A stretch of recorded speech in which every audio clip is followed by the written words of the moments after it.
Hey people, I watched this movie on TrueStreamMedia.com, The Gordian Knot, this morning, and it's an excellent movie. Everything he puts up is excellent. This is the best truther on YouTube. If you don't like his movies, it's because you can't handle the truth. And he puts it all together. He tells about the problem real well. He explains the knot, but he goes on to say that he doesn't have the answer. He can't tell you how to fix it. So most of my movies, I just concentrate on showing you where they've been lying to you for years. I know something about this Gordian knot that he doesn't know, and so I'm gonna tell you a little bit more I learned about that story I told before about my ASMR. And I didn't know there was a name to it. But I'm going to tell you about this and how to do it. And I'm going to go on to that Gordian knot and explain that a little bit. So Wikipedia says this autonomous sensatory meridian response is a tingling sensation that typically begins on the scalp and moves down the back of the neck and upper spine. I'm sure everybody's had that feeling. A pleasant form of parathanasia. It is compared with auditory tactile synesthesia and may overlap with frisson. So mine was much more intense than this. Mine was an electrical charge, and it didn't start in my head. It started in my feet, and I let it grow to get stronger, and then I was able to move it around from foot to foot. Up and down my legs, up my arms, my body, and I didn't know much about it. I was scared to let it go into my head, and so just with my thoughts, I had kept it down in my body and moved it around for a while until there was a loud noise outside, and I shut it off and went to check. And that was the last time it happened, but I really haven't been meditating as much since. It says ASMR signifies a subjective experience of low-grade euphoria, characterized by a combination of positive feelings and a distinct static-like tingling sensation on the skin. It's most commonly triggered by specific auditory or visual stimuli, and less commonly by intentional attention control. And so that's the what I did was intentional attention control. So I was doing the whole regiment. I was working on my diet, cut out the red meat. If you live in the city, you really don't want to eat red meat. If it looks red, you really don't want it. If you're living in the country and you have a small town butcher, your red meat can be healthy, but it's just chemicals in the city. It's red on the outside and brown on the inside. When I was a kid, it was brown on the outside and red on the inside. You can't tell if your meat's old like that. And I was getting up in the morning and doing sun gazing, staring the sun down as it first rose, doing my breathing exercise while I was sun gazing. And I was meditating much every day. They say twice your age. However old you are, do it that long twice a day. And I was listening to Paul Santisi, and I was trying to astral project, which I did. It took me several months, but I was able to do it several times. And there's many. He's got many up, and there's many others that have these binaural beats. And so the trick is, to listen to him, listen to what he's saying, and do the breathing, in your nose and out your mouth.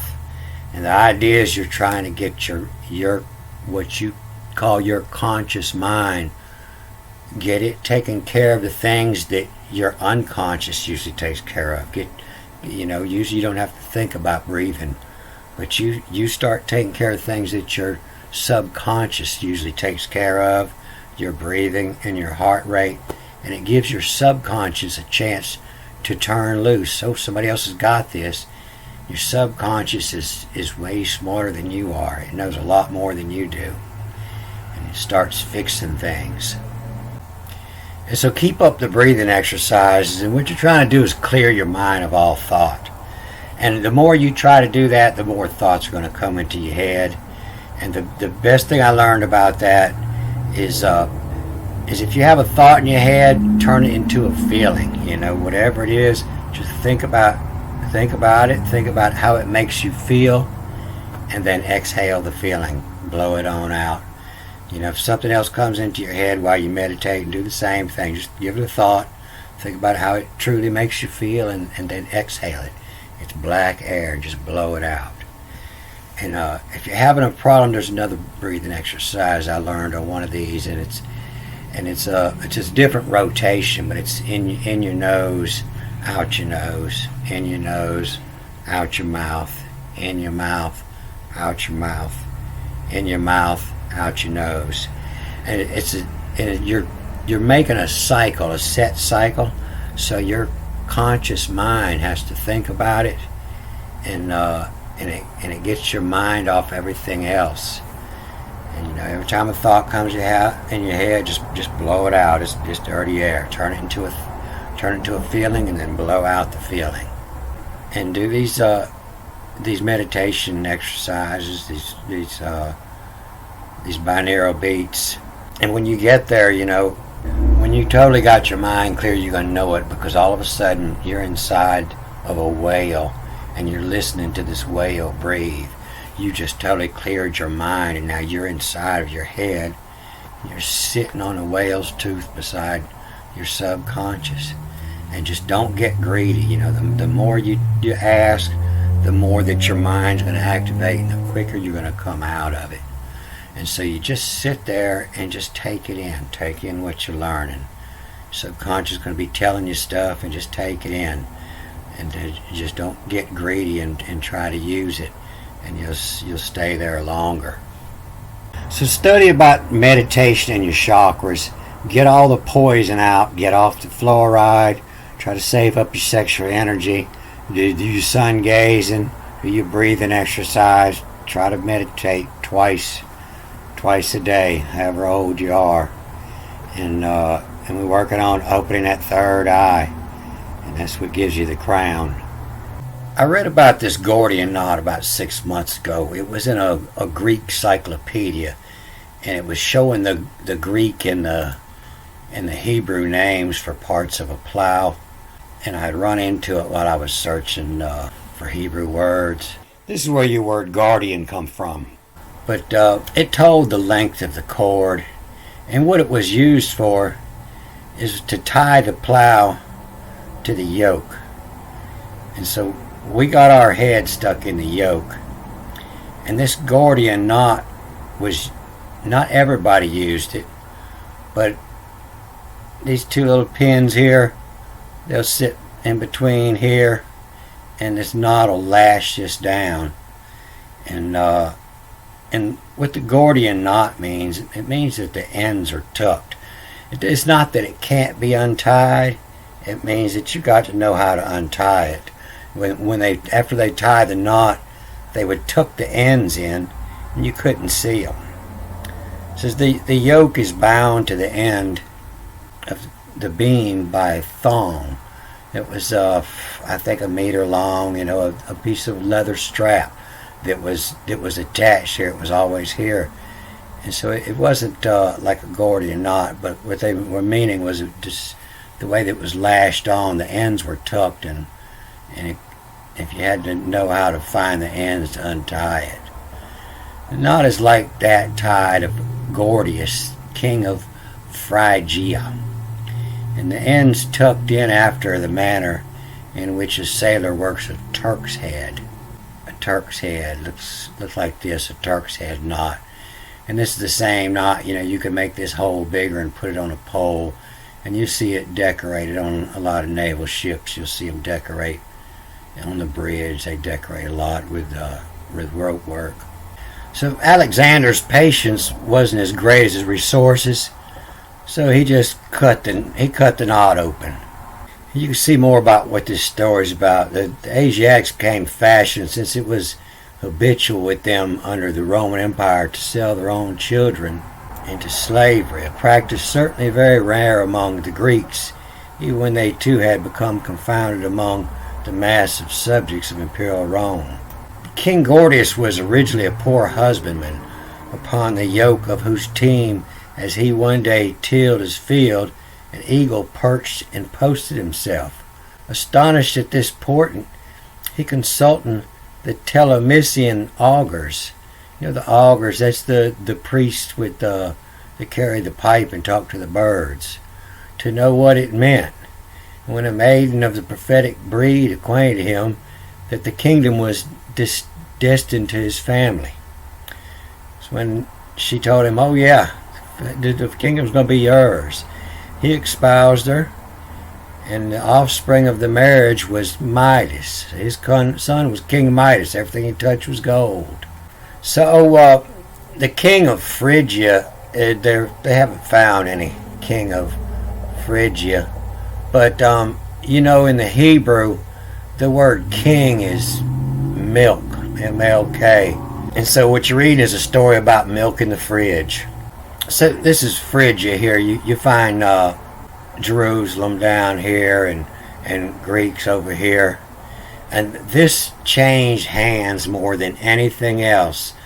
There's a good movie here on YouTube that shows the timeline and shows it changing colors as into who owned it. And it goes back and forth. Sometimes they last for a year before they get taken over. So both of these kings are thought to be myth. They haven't found any proof of them, just the myths about them. But that's what it's talking about, is Alexander had cut the knot off the yoke to free the people. And so what it means is the knot's tucked. And it's like our government works, we got a three-tiered system where one watches the other. And it's like it's the way we work, we're hiding the ends of our own yoke. As long as we're addicted, to what they got, then we can't untie the knot. We're stuck. So we can try to get off our addictions, we can try to get off of all the luxuries, the luxurious foods, and our luxurious cars. Try to get away from all of our luxuries. Just quit spending the money is the way to loosen the ends of the knot, to untie it. You just got to quit paying taxes by quit spending money. Every time you spend money, you're paying taxes. Making money, you're not paying taxes. Those taxes they're taking out aren't doing anything until you start spending money. But there's two ways to do it, and we all got to wake up and get off the luxuries and cut back on everything we can. You think you got to send your kids to school, but actually they're just being brainwashed. They're not teaching them anything but how to be sheep, how to wear your mask. And so there's two ways. We can wean ourselves off all our luxuries, or we can go in there like Alexander. He said, these people are addicted. I can't get them off. And he just went in there with a sword and he started hacking away at that knot. He killed their form of government. Got rid of the government that had the people lashed down. So Freya was the god of death. It's fridge, when the snow comes and freezes everything over. That's where it comes from. G is the earth, the frozen earth, the dead earth. And that's why it said work makes you free when the Jews were marched into the ovens. The sign says albeit make free. And the ones that understood knew that they were marching to their death. And they got nervous, and so they knew which ones to shoot. The ones that understood the ancient language. Free is death. And this form of government that's got most people is religion. Religion is a form of government. It's the worst form of government. They got you fearing for life and and fearing death too. I was trying to talk to my mama yesterday about Mizraim in the Bible, and she said, "No, he's not in there." But no, Mizraim's in the Bible more than anybody else is. It's just after these 4 times they changed this word to Egypt, the Egyptians, and this is connect from Chris, Chris,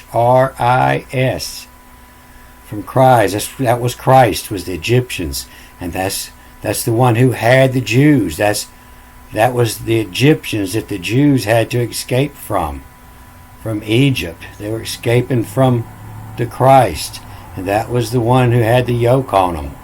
It's 614 times. This word means Egypt now. It was the sons of Ham. Ham had 4 sons, and that was Cush, and from Chris to put to Canaan, to put it in the writings. From the Chris to put to Canaan. And that's this Noah's shame and Canaan's curse. They cursed the Canaan, cursed the writings. And Noah got drunk. And Ham went into the tent and seen his Orit. Ham, the father of Canaan. Not the son of Noah, but the father of the Canaan. To the Orit, where his job, the Canaan, to Orit, to speak, the wife to make good. Why good? Listen, which in house.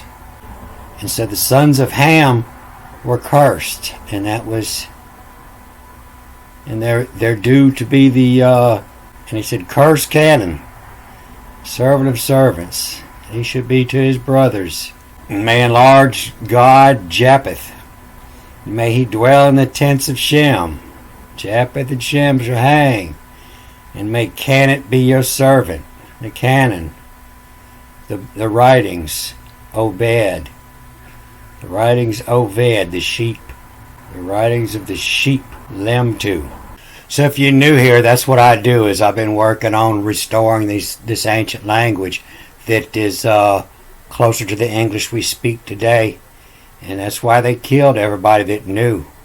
And all you have to do is learn how to recognize these letters, and I can teach you how to read this a lot quicker than you can learn in school. And rabbis, they must study for 100 years and they still don't use language because they can't read it. But it's nothing like the story you've been told. It's to Venus. To Venus. Venus is fridge, Freya. To Freya. To give use. Connect from the Chris to put to Canaan. And they've been using this religion for, there ain't no telling how long, at least 6,000 years. It's explaining how they changed it here, so it was going on before that. But it's time to cut that knot, or to loosen it up and untie it. I'm shaking loose the ends. You can see the ends of the rope. You know, it's time to untie it. You got to get yourself free. And not free as in death. Free as in life. All right, good day.